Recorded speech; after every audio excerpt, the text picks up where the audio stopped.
Hi everyone, স্বাস্থ্যগত health tips চ্যানেলের পক্ষ থেকে জানাচ্ছি শুভেচ্ছা। আমাদের আজকের বিষয় যে তিনটি উপায়ে আমরা ফুসফুসকে পরিষ্কার রাখতে পারি। বন্ধুরা, ফুসফুস আমাদের শরীরে খুব গুরুত্বপূর্ণ একটি অংশ।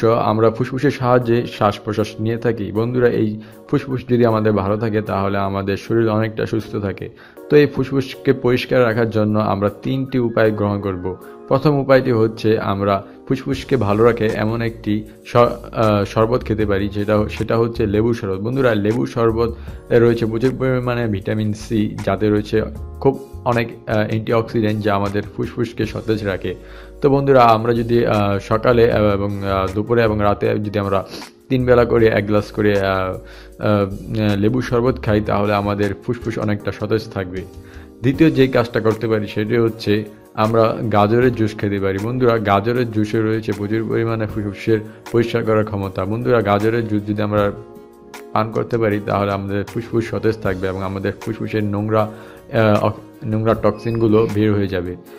তৃতীয় যেই কথাটি বলবো সেটি হচ্ছে ফুসফুসকে পরিষ্কার রাখার জন্য কমপক্ষে 3 থেকে 4 দিন আমাদের দুগ্ধ জাতীয় খাবার গ্রহণ করা থেকে বিরত থাকতে হবে। বন্ধুরা, আপনি যখন লেবুর শরবত এবং গাজরের জুস খাবেন, তখন আপনি অবশ্যই এই দুগ্ধ জাতীয় খাবারগুলোকে পরিহার করবেন, কারণ এই দুগ্ধ জাতীয় খাবারগুলো যদি তখন পরিহার না করেন তাহলে ওই শরবতগুলো খেলে আপনার ফুসফুস পরিষ্কার হবে না। তাই আপনাকে 3-4 দিন এই এই দুগ্ধ জাতীয় খাবার অর্থাৎ দুধ, চর্বি জাতীয় খাবার, এই খাবারগুলোকে এড়িয়ে চলতে হবে। তাহলে আপনার ফুসফুস খুব দ্রুতভাবে পরিষ্কার হয়ে যাবে।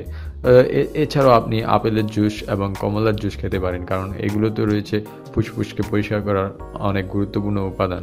তো বন্ধুরা, এই ছিল আমাদের আজকের কিছু শর্ট টিপস। যদি ভালো লাগে ভিডিওটি, তাহলে আমাদের চ্যানেলটিতে সাবস্ক্রাইব করে আমাদের পাশেই থাকুন। ধন্যবাদ।